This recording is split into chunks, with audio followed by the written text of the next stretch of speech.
Assalamualaikum warahmatullahi wabarakatuh. Kembali lagi bersama aku. Ya, di sini saya akan mempresentasikan hasil diskusi kelompok saya, hasil diskusi kelompok kami di bab 9 ya, pada persediaan isu-isu penilaian tambahan. Sebelum masuk materi, perkenalkan nama saya Risma Putri Rahmawati. Saya Stanislaus Krisiva Rosianto. Materi pertama tentang nilai terendah dari biaya perolehan atau nilai realisasi neto LCNRV.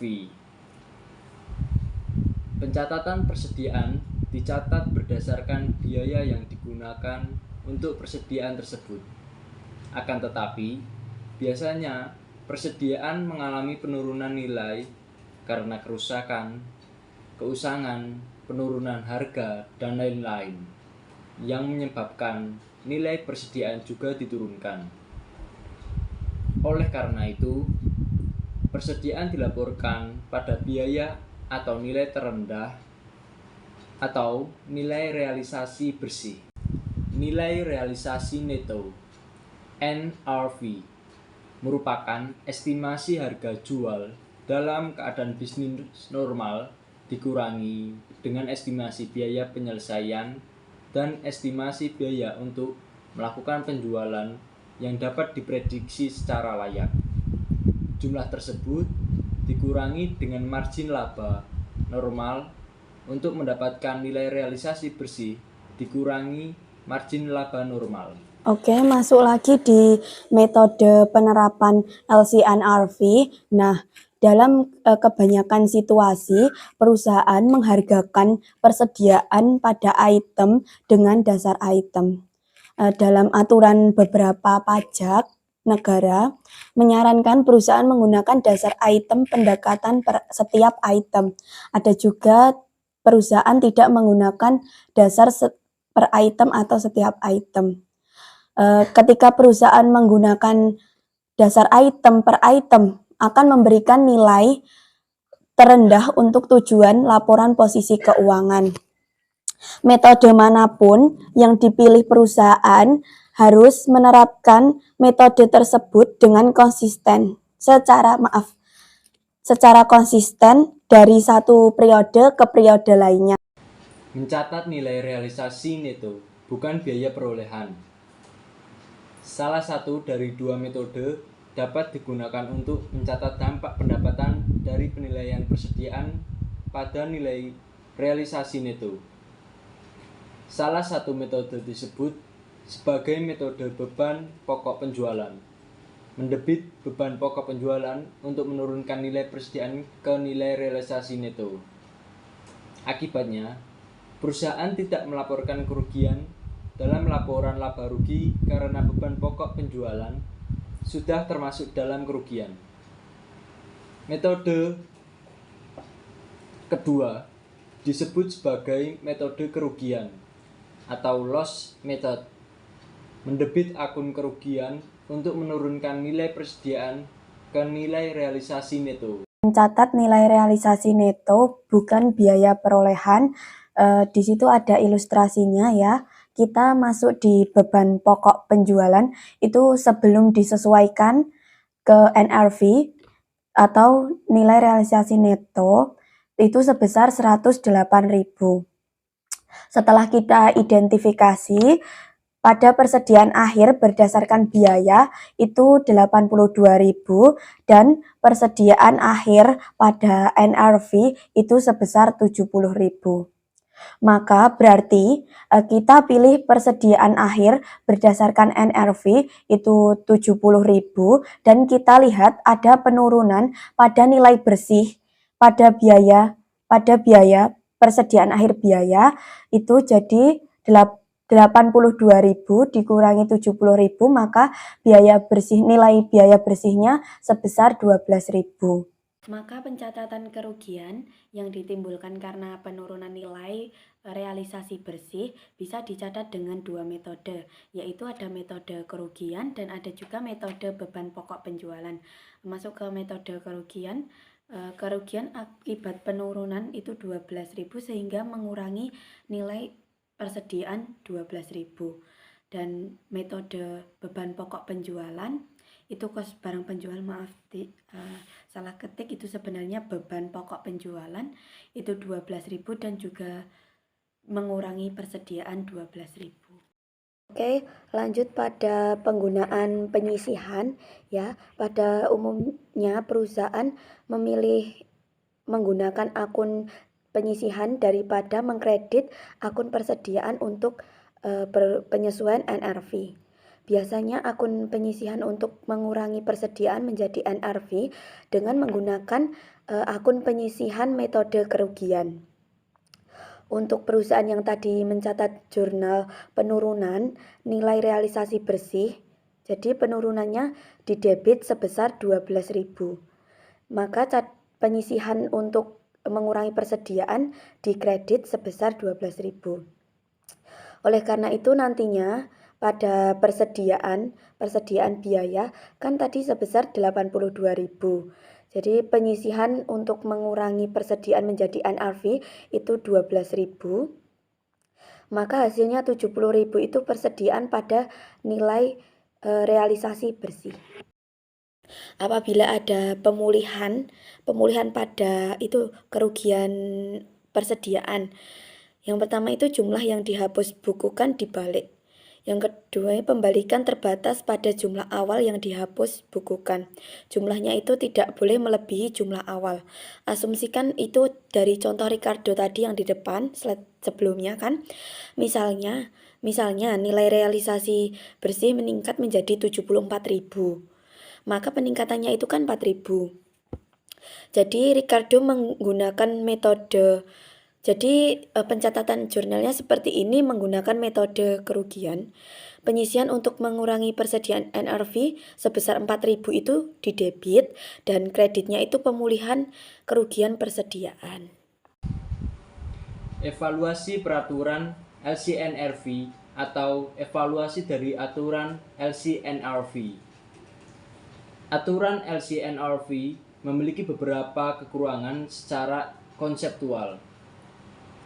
Yang pertama, perusahaan mengakui penurunan nilai aktiva dan dibebankan sebagai beban pada periode ketika kerugian manfaat terjadi, bukan periode terjadinya penjualan. Di sisi lain, kenaikan nilai aktivitas hanya diakui pada satu penjualan terjadi. Apabila pencatatan tidak dilakukan secara konsisten, maka akan menyebabkan data terdistorsi. Kedua, pengaplikasian aturan LCNRV menghasilkan inkonsistensi karena perusahaan mungkin menilai persediaan berdasarkan biaya dalam 1 tahun dan berdasarkan nilai realisasi bersih pada tahun berikutnya.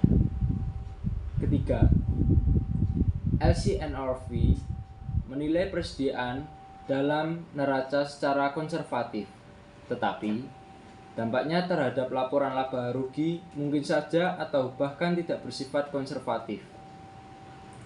Laba bersih tahun berjalan ketika kerugian diakui jelas lebih rendah, tetapi laba bersih tahun berikutnya mungkin lebih tinggi dari normal jika penurunan yang diterapkan atas harga jual tidak material. Penilaian nilai realisasi bersih. Dalam situasi tertentu, aturan LCNRV dapat diabaikan. Misalnya, 1. Biaya terlalu sulit untuk ditentukan. 2. Barang sudah siap dipasarkan dengan harga pasar kuotasi. Dan ketiga, unit produk dapat dipertukarkan. Dua situasi umum di mana NRV adalah aturan umumnya. Aset agrikultur dan komoditas yang dimiliki oleh pedagang perantara. Kami berikan contoh pada persediaan agrikultur. Ya, aset biologis diklasifikasikan sebagai aset tidak tetap. Jadi aset biologis itu diklasifikasikan sebagai aset tidak tetap.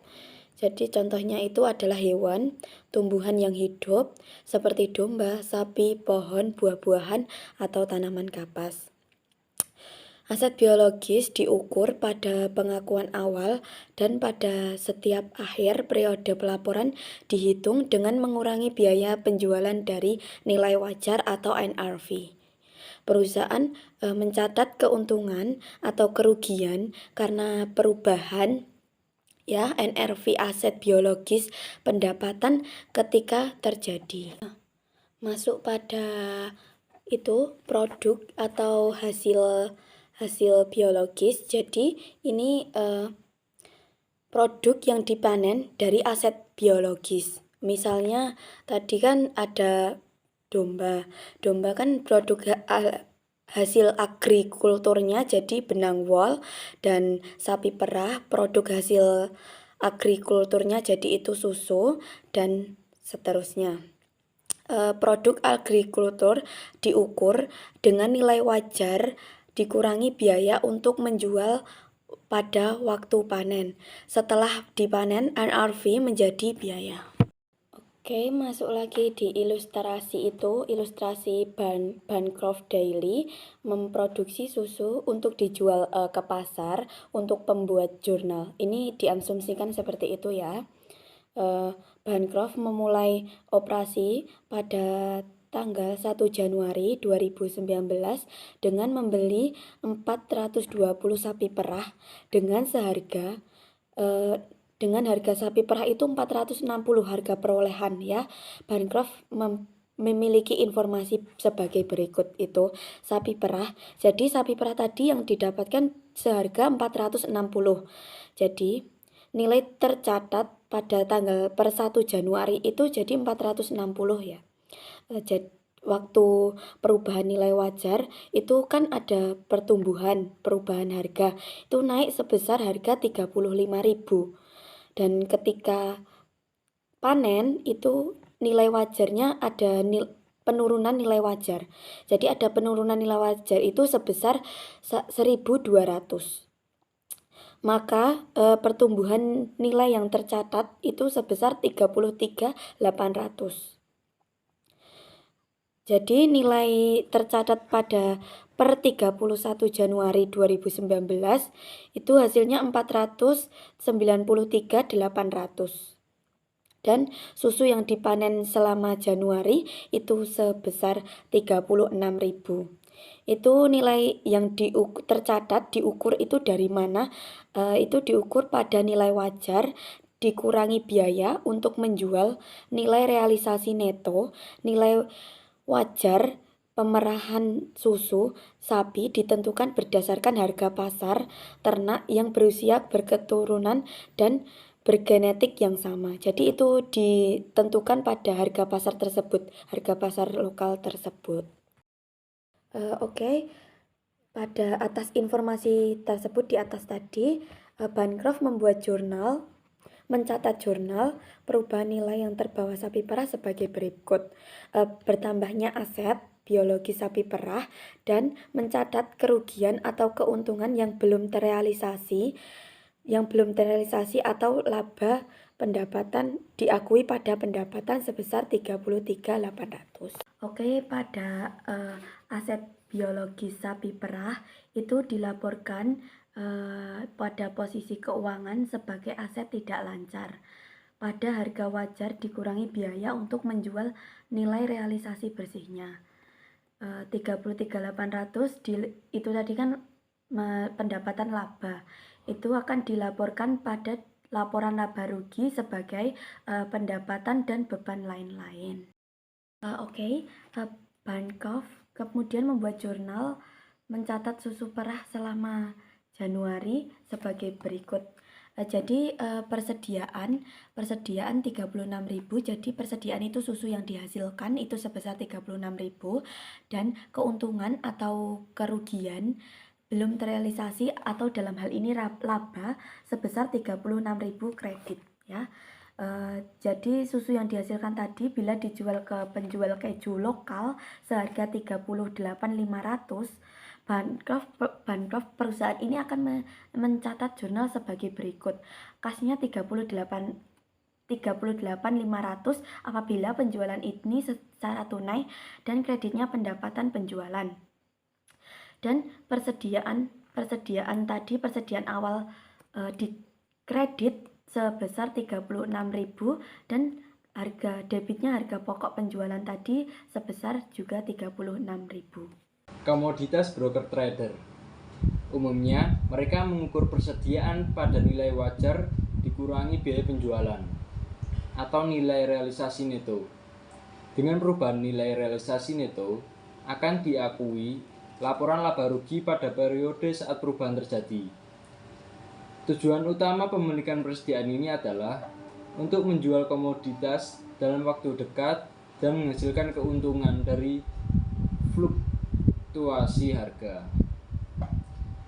Berikutnya, penilaian dengan menggunakan nilai jual relatif. Suatu masalah khusus timbul jika suatu kelompok yang terdiri dari unit-unit yang berbeda dibeli dengan suatu harga sekaligus. Disebut dengan pembelian sekeranjang. Digunakan ketika membeli unit bervariasi dalam satu lump sum pembelian. Komitmen pembelian masalah khusus. Pada umumnya, penjualan mempertahankan hak atas persediaan. Pembelian tidak mengakui aset atau kewajiban. Jika material, pembeli harus mengungkapkan rincian di catatan dalam laporan keuangan. Jika harga kontrak lebih besar dari harga pasar, dan pembeli menduga kerugian akan timbul ketika pembelian sudah terjadi, pembeli harus mengakui kewajiban dan kerugian yang sesuai di periode terjadinya penurunan harga pasar. Lanjut di komitmen pembelian, contohnya Apres Paper AG menyetujui kontrak pemotongan kayu untuk dilaksanakan di tahun 2020 dengan harga 10 juta. Asumsikan harga pasar pada hak penebangan kayu pada 30 Desember 2019 turun menjadi 7 juta. Apres membuat jurnal sebagai berikut pada 30 Desember 2019. Keuntungan atau kerugian belum terrealisasi, dalam hal ini rugi 3 juta. Ya, debit kreditnya liabilitas komitmen pembelian 3 juta juga. Keuntungan atau kerugian belum terrealisasi, dalam hal ini rugi, beban dan kerugian dicatat dalam beban dan kerugian lain-lain dan dilaporkan di laporan laba rugi. Ya, liabilitas komitmen pembelian ini masuknya di liabilitas lancar di neraca karena ini akan dilaksanakan dalam jangka 1 tahun. Ilustrasi pada Apres melakukan pemotongan kayu dengan biaya 10 juta. Jurnal yang dicatat Apres sebagai berikut. Pembelian pada persediaan pasar tersebut tadi sebesar 7 juta itu di debit, dan mendebit juga liabilitas komitmen pembelian dan mengkredit kas 10 juta dan itu harus dibayar sesuai kontrak yang telah terjadi tadi. Dan asumsikan Apres diperbolehkan menurunkan harga kontrak, oleh karena itu komitmennya 1 juta. Jadi liabilitas komitmen pembeliannya 1 juta di debit, maka keuntungan atau kerugian yang belum terrealisasi, dalam hal ini laba, dikredit sebesar 1 juta. Selanjutnya, metode laba bruto dalam mengestimasi persediaan. Metode laba bruto didasarkan pada 3 asumsi. Yang pertama, persediaan awal ditambah pembelian sama dengan total barang yang akan diperhitungkan. Kedua, barang yang belum terjual harus berada di tangan atau harus tersedia. Ketiga, jika penjualan dikurangi biaya, dikurangi dari jumlah persediaan awal ditambah pembelian, maka hasilnya adalah persediaan akhir. Evaluasi atas metode laba bruto. Salah satu kelemahan utama metode laba bruto adalah bahwa metode ini hanya memberikan estimasi. Akibatnya, perhitungan fisik persediaan harus dilakukan sekali setahun untuk memeriksa jumlah persediaan yang sebenarnya ada di tangan. Kedua, metode laba bruto menggunakan presentasi masa lalu dalam menentukan makro. Ketiga, aplikasi persentase laba bruto harus dilakukan secara hati-hati.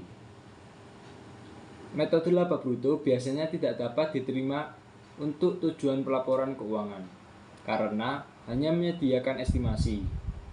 IFRS mensyaratkan persediaan fisik sebagai verifikasi tambahan dari persediaan yang ditunjukkan dalam catatan.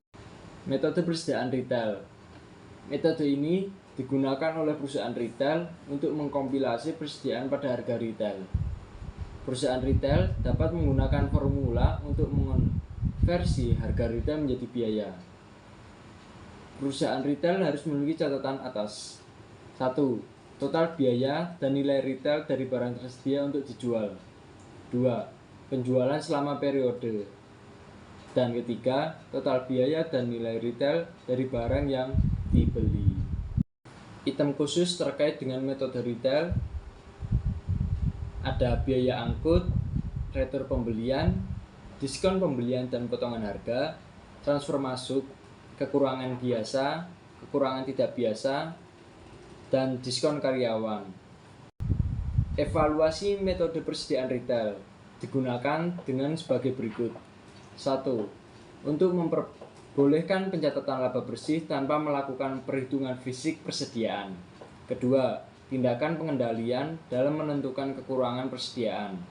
3. Mengatur jumlah barang dagang yang ada di tangan. 4. Informasi asuransi. Dengan catatan, beberapa perusahaan menyempurnakan metode retail dengan menghitung persediaan secara terpisah dari departemen atau kelas barang dagang dengan laba bruto yang serupa. Selanjutnya, penyajian dan analisis. Penyajian persediaan.